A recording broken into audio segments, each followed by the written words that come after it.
डार्विनचा survival of the fittest हा सिद्धांत तुम्ही ऐकलाच असेल. काय सांगतो हा सिद्धांत? तर या जगामध्ये जो सगळ्यात जास्त स्ट्रॉंग आहे तोच त्याचं अस्तित्व सिद्ध करू शकतो. ज्याच्याकडे शक्ती आहे तोच इथे जगू शकतो. आता अर्थात राजकारणात पाहायला गेलो तर ही शक्ती म्हणजे काय, तर हातात असलेली सत्ता. गेल्या काही वर्षात महाराष्ट्रातल्या राजकारणात मोठ्या प्रमाणावर बदल झाले. पक्षफुटी झाली, पक्षाची निष्ठा पणाला लागली. आणि आता नेमका खरा पक्ष कोणाचा, पक्षाचे खरे शिलेदार कोण, इथपर्यंत ही लढाई येऊन पोहोचली. लोकसभेमध्ये जनतेनं या राजकारण्यांना चांगलंच उत्तर दिलं. पण आता विधानसभेत काय? अर्थात या फुटाफुटीचा परिणाम विधानसभेवर होणार हे जवळपास निश्चित आहे. पण इथे आता राजकीय पक्षातल्या प्रत्येक राजकारण्याचं अस्तित्वच पणाला लागलंय. आता ही विधानसभा निवडणूक ठरणार का प्रत्येकाच्या अस्तित्वाची लढाई? देवेंद्र फडणवीस, उद्धव ठाकरे, एकनाथ शिंदे, शरद पवार, अजित पवार आणि राज ठाकरे यांना या विधानसभा निवडणुकीत स्वतःला सिद्ध करायचंय. हीच निवडणूक त्यांचं राजकीय अस्तित्व महाराष्ट्रात किती स्ट्रॉंग आहे हे दाखवणार आहे. त्यामुळे आता या निवडणुकीत कोण फिट असणार, कोणाची सत्ता येणार, कोणाचं राजकीय अस्तित्व पणाला लागणार हे पाहणं महत्वाचं ठरणार आहे.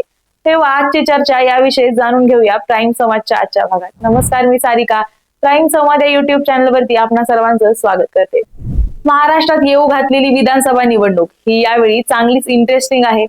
जे राजकारण गेल्या 5 वर्षांमध्ये महाराष्ट्राच्या मैदानावर खेळलं गेलं त्यानं पूर्वीचे सारे डाव मोळून टाकलेत. आता नवे डाव पडलेत.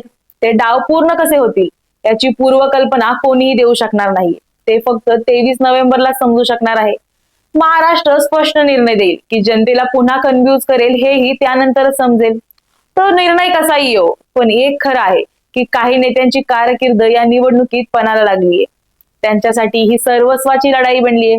काहींसाठी ती केवळ अजून एक निवडणूक अशी न राहता ती वैयक्तिकही झालीये. अशी वैयक्तिक स्पर्धात्मकता महाराष्ट्राच्या कायम बहुपक्षीय राहिलेल्या निवडणुकीत या अगोदर कधीही पाहायला मिळाली नव्हती. पण आता या राजकीय नेत्यांनी निवडणूक चांगली सिरियसली घेतलीये. आता हे असं असताना महाराष्ट्रात उद्धव ठाकरे, देवेंद्र फडणवीस, एकनाथ शिंदे, अजित पवार, शरद पवार आणि राज ठाकरे यांच्यापैकी कुणाच्याही एकाच्या बाजूने कौल दिला गेला तर त्यांचं आयुष्य राजकीय वळण घेईल. आता या प्रत्येकाच्या दृष्टीने जरासा विचार करू. उद्धव ठाकरेंविषयी पाहायचं ठरवलं तर राजकारणात सक्रिय असले तरीही महाविकास आघाडीत ते त्यांचं स्वतंत्र अस्तित्व शोधण्याच्या धडपडीत आहेत. या विधानसभा निवडणुकीदरम्यान उद्धव ठाकरे महाविकास आघाडीत का गेले, तिथं जाणं ही त्यांची एक चूक होती, अशा प्रकारची वाक्य आपल्या आणि त्यांच्याही कानावर पडली आहेत. त्यातच शिवसेना नक्की कोणाची याचा निकाल अजूनही लागलेला नाहीये. त्यामुळे आता खऱ्या शिवसेनेचा प्रश्न हा निवडणुकी दरम्यानच गुलदस्त्यातून फुटणार आहे. आता जर या निवडणुकीत शिंदेचा विजय झाला तर पक्ष आणि चिन्ह त्याबरोबरच उद्धव ठाकरेंच्या राजकीय पेपरचा भोपळा चांगलाच फुटेल. निर्विवादपणे शिवसेना आपलीच हे ठरवण्याची उद्धव ठाकरेंची ही अंतिम संधी आहे. नाहीतर पुढे नव्या संधींची वाट पाहत बसावी लागेल. आणि तसं झालं तर मूळ शिवसेनेवरचा दावाच टाइम लाईनच्या पुढे निघून जाईल. लोकसभेच्या निवडणुकीत उद्धव ठाकरेंनी 9 खासदार निवडून आणले. ते एकनाथ शिंदेपेक्षा जास्त होते, पण ती थोड्या फरकानं जिंकलेली शर्यत होती. शिवाय स्ट्राईक रेट ही कमी होता, त्यामुळे किंतु राहिलाच नाही. त्यामुळे विधानसभा निवडणूक हीच निर्णायक संधी आहे. या निवडणुकीत उद्धव ठाकरे यांनी जास्त आमदार निवडून आणले आणि महाविकास आघाडी सत्तेत आली तर उद्धव ठाकरे यांचा मुख्यमंत्री पदावर दावा असेल. सरकार पडल्यावर त्यांना पदावरून पाय उतार व्हावं लागलं होतं. त्यामुळे पुन्हा एकदा त्याच पदावर जाऊन त्यांना एक प्रकारे स्वतःसाठी न्याय मिळवता येईल. पण जर ते ही निवडणूक हरले, सत्ता आली नाही, आकडे जास्त आले नाहीत तर तो मोठा धक्का ठरेल. पुन्हा जवळपास शून्यातून सुरुवात करावी लागेल. मूळ पक्ष मिळवण्याच्या न्यायालयीन प्रक्रियेत सहभागी होऊनही त्यांचा पक्ष वेगळा असणार आहे हे मान्य करून नवा रस्ता त्यांना धरावा लागेल. हवं तसं यश मिळालं नाही तर सध्या त्यांनी जोडलेले नवे मित्र पक्ष कसे वागतील हेही महत्वाचं आहे. एका बाजूला एकनाथ शिंदे आहेत तर दुसऱ्या बाजूला देवेंद्र फडणवीसही आहेत. फडणवीसांना एकतर तू राहशील किंवा मी तरी असं आव्हान जाहीरपणे देऊन ठाकरे कोणत्या झोनमध्ये ही निवडणूक लढतायत हे त्यांनी स्पष्ट केले. उद्धव ठाकरे यांच्यासोबतच आदित्य ठाकरे यांच्याही कारकिर्दीला निर्णायक वळण देऊ शकणारी ही निवडणूक आहे. शिवसेनेची धुरा आदित्य यांच्याकडे सोपवली जाते. दसरा मेळाव्यात त्यांनी केलेल्या भाषणानं ते स्पष्ट झालंय. शिवाय सेनेच्या सर्वाधिक सभा घेऊन आदित्य हेच मुख्य प्रचारक असणार आहेत. त्यामुळे या निकालांचा यांच्यावरही दीर्घकालीन परिणाम होणार असणार आहे. उद्धव ठाकरेंपेक्षा एकनाथ शिंदेसाठी ही निवडणूक अधिक जिकरीची आहे. अपयश आलं तरी उद्धव ठाकरे आणि आदित्य ठाकरेंकडे जी ठाकरे नावाची लिगसी आहे ती एकनाथ शिंदे यांच्याकडे नाही. ही लिगसी महाराष्ट्राच्या राजकारणात महत्वाची आहे. पण एकनाथ शिंदेना अद्याप ती लिगसी तयार करायची आहे. त्यामुळे अपयशाचं धनी होणं हे शिंदेना 2.5 वर्षांपूर्वी मांडलेल्या डावाला परवडण्यासारखं नक्कीच नाहीये. त्यांचे आकडे जरी कमी आले तरी निकालानंतर घडू शकणाऱ्या राजकारणात किंग किंवा किंग मेकर म्हणून महत्व राखण्यासाठी आवश्यक ते आकडे त्यांना मिळवावेच लागतील. लोकसभेच्या निवडणुकीत किंचित अधिक असलेला स्ट्राईक रेट शिंदेच्या पत्त्यावर पडणार आहे. त्यांच्या बंडानंतरचं वातावरण बघता त्यांनी निवडून आणलेले 7 खासदार हे अनेकांसाठी भुवया उंचवायला लावणारे यश आहे. शिंदे त्याच यशाची पुनरावृत्ती करू पाहतील. शिंदे या निवडणुकीत 2 लढाया लढत आहेत. एक उद्धव ठाकरेंसोबत शिवसेनेवरच्या दाव्याची.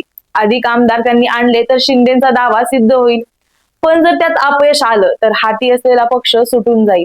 शिवाय बहुतांश पक्ष संघटना अजूनही ठाकरेंकडेच आहेत. अपयश आलं तर सोबतचे सहकारीही वेगळा विचार करू शकतील. त्यामुळे स्वतःचं राजकारण टिकवण्यासाठी अधिक आमदार निवडून आणणं किंवा लोकसभेसारखा अधिक स्ट्राईक रेट राखणं हे शिंदेना आवश्यक आहे. शिंदेची दुसरी लढाई ही सत्तेत राहण्यासाठी भाजप सोबतची आहे. कोणत्याही आघाडीला बहुमत कमी पडलं तर शिंदेचं महत्व वाढणार आहे आणि त्यांचा सत्तेत राहण्यासाठीचा मार्ग सुकर होणार आहे.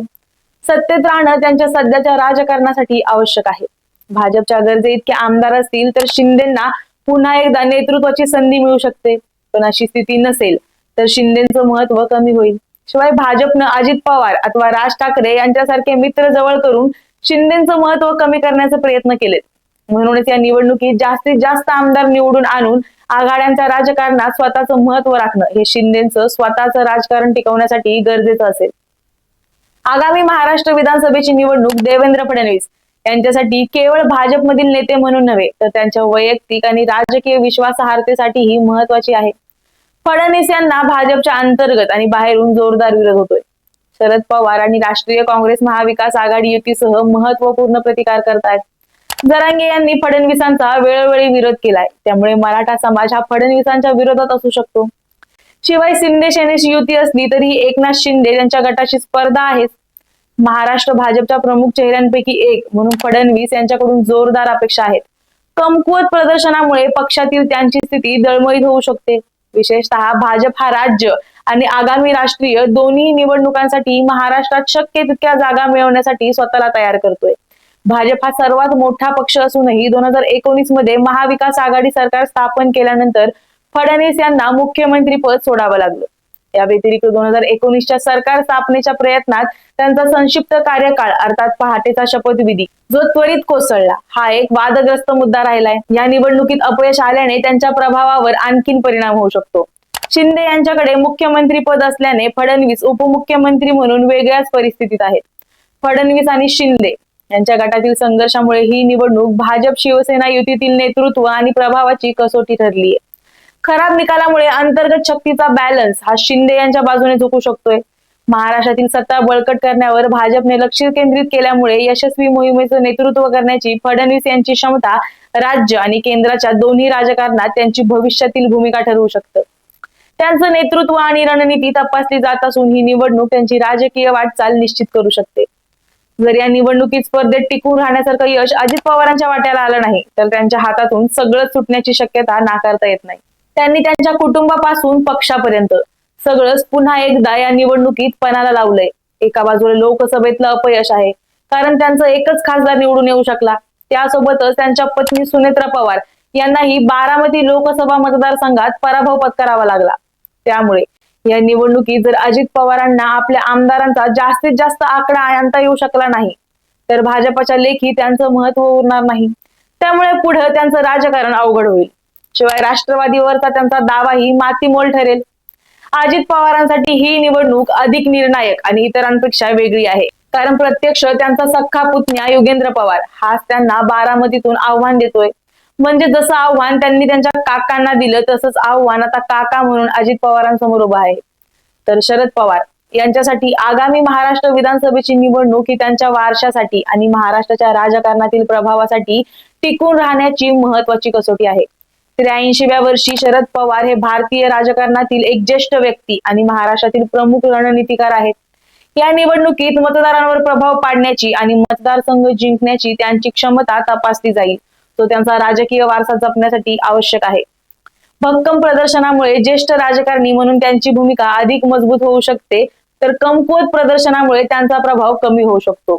त्यांचे दुफळी आणि भाजपशी युती करणारे त्यांचे पुतणे अजित पवार यांच्या नेतृत्वाखालील गटात फूट पडल्याने मोठं आव्हान निर्माण झालंय.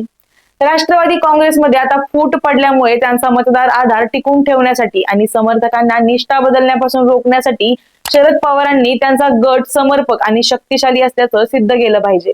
महाविकास आघाडीला एकत्र ठेवण्यासाठी शरद पवारांची भूमिका तिच्या यशासाठी आवश्यक आहे. जर त्यांच्या गटाने कमी कामगिरी केली तर महाविकास आघाडीची ताकद एकता कमकुवत होऊ शकते, ज्यामुळे भाजप आणि त्यांच्या मित्र पक्षांना महाराष्ट्राच्या राजकारणावर वर्चस्व राखणं सोपं होईल. याचा थेट परिणाम युतीचे प्रमुख शिल्पकार आणि रणनीतिकार म्हणून शरद पवार यांच्या भूमिकेवर होईल. गेल्या काही वर्षात राज ठाकरेंच्या मनसेला निवडणुकीतील अपयशाचा सामना करावा लागलाय.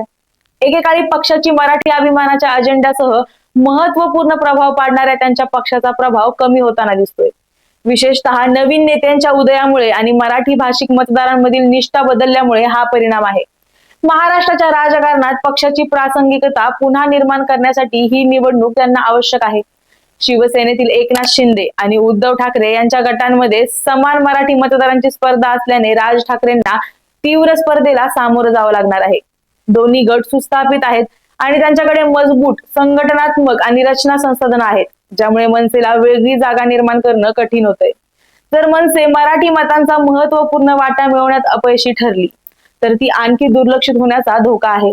मनसेकडे संघटना आणि संसाधनं मोठ्या राजकीय पक्षांप्रमाणे मोठ्या प्रमाणात नाहीत, ज्यामुळे व्यापक निवडणूक प्रचार करणं आव्हानात्मक होतंय. मनसे अजूनही जागा जिंकू शकते आणि स्थानिक प्रश्नांवर प्रभाव टाकू शकते, हे राज ठाकरेंना दाखवून देण्याची गरज आहे. राज ठाकरे यांच्या राजकीय रणनीतीमध्ये अनेकदा आक्रमक भूमिका आणि टीका यांचा समावेश आहे, विशेषतः उत्तर भारतीय स्थलांतरितांना आणि अलीकडे एकनाथ शिंदे यांना लक्ष केलंय. तरीही भाजप किंवा काँग्रेस यासारख्या प्रमुख पक्षांशी त्यांची युती नसल्यामुळे त्यांचा निवडणूक फायदा मर्यादित होतोय. आता अर्थात राज ठाकरे हे शिंदे आणि अजित पवारांवर जरी टीका करत असले तरी सुद्धा त्यांनी भाजपला अजून हात लावलेला नाहीये. त्यामुळे स्वतंत्र निवडणूक लढवताना राज ठाकरे हे कुठेतरी भाजपशी संधान बांधतात की काय असं म्हणायला जागा आहे. पण असं असलं तरीही भाजप जर जिंकून आली तर ती सत्ता सहजासहजी सोडणार नाही, त्यामुळे ती मनसेला घेणार की नाही ही सुद्धा एक शंकाच आहे. त्यामुळे या आघाड्यांशिवाय मनसेला स्वतःच्या पायावर पूर्णपणे विसंबून राहावं लागणार आहे. त्यामुळे त्यांच्या अस्तित्वासाठी करा किंवा मरा अशी परिस्थिती निर्माण झालीये. राज ठाकरे यांची फायर ब्रँड नेता म्हणून इमेज आणि त्यांची भाषणं ही मनसेच्या ओळखीचं केंद्रस्थान आहे. तरी त्यांचं आव्हान केवळ मीडिया कव्हरेज नव्हे तर मतांमध्ये बदलू शकतं हे सिद्ध करण्याचं आव्हान त्यांच्या समोर आहे. त्यांच्या नेतृत्वात अजूनही पाठिंबा मिळवण्याची क्षमता आहे. महाराष्ट्राच्या राजकारणात ते कमी प्रभावशाली व्यक्तिमत्व बनत आहेत का, हे या निवडणुकीत दिसून येईल. म्हणूनच ही निवडणूक राज ठाकरे आणि मनसेसाठी मेक ऑर ब्रेक क्षण आहे, कारण खराब प्रदर्शनामुळे महाराष्ट्राच्या राजकीय परिदृश्यात त्यांचा प्रभाव लक्षणीयरित्या कमी होऊ शकतो. आता हे सगळं पाहिल्यानंतर या सगळ्याच नेत्यांसाठी यंदाची विधानसभा निवडणूक ही महत्वाची भूमिका बजावते, कारण हीच निवडणूक त्यांचं राजकीय अस्तित्व ठरवणार आहे. या निवडणुकीनंतर यश किंवा अपयश यावरती अवलंबून राहून एकतर नेते हे राजकीय संन्यास घेऊ शकतात, नाहीतर पुन्हा शून्यापासून सुरुवात करू शकतात. आता अर्थात हे कळणार आहे ते 23 नोव्हेंबरला. तोपर्यंत तुम्हाला या बाबतीत काय वाटतं? उद्धव ठाकरे, देवेंद्र फडणवीस, शिंदे, अजित पवार, शरद पवार आणि राज ठाकरे यापैकी तुम्हाला कोण टॉपचा नेता वाटतो हे आम्हाला कमेंट सेक्शन मध्ये नक्की सांगा आणि प्राईम संवाद या युट्यूब चॅनलला सबस्क्राईब करायला विसरू नका. धन्यवाद.